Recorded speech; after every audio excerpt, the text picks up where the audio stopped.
Hello, welcome back to the channel. In this tutorial, we're going to guide you through setting up and using two-factor authentication on teamwork.com. Firstly, log in to your teamwork.com account. Now that we've done that, navigate to your profile picture at the top right corner of your dashboard and click on Edit My Details. The reason we do this is to access the security settings where we're going to add an extra layer of security to our account. Next up, select the Security tab. Here we will find the option to enable two-factor authentication. Click on Enable Two-Factor Authentication. This helps us because it adds an extra step of verification each time you log in, making it harder for unauthorized users to access your account.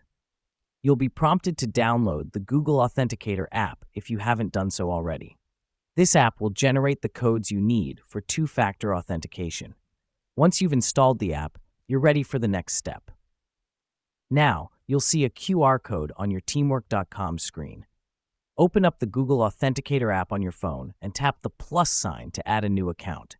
You'll then have the option to scan a barcode. Go ahead and scan the QR code from your teamwork.com screen.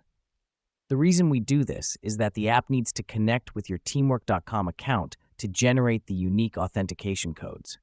Once the QR code has been scanned, the app will show a 6-digit code. Enter this code into the verification code field on teamwork.com and click Verify Code.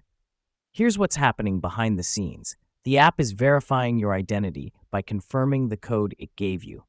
This is how two-factor authentication protects your account. Now, every time you log into teamwork.com, you'll be asked for a verification code from your Google Authenticator app, ensuring that even if someone knows your password, they can't access your account without your phone. And there you have it.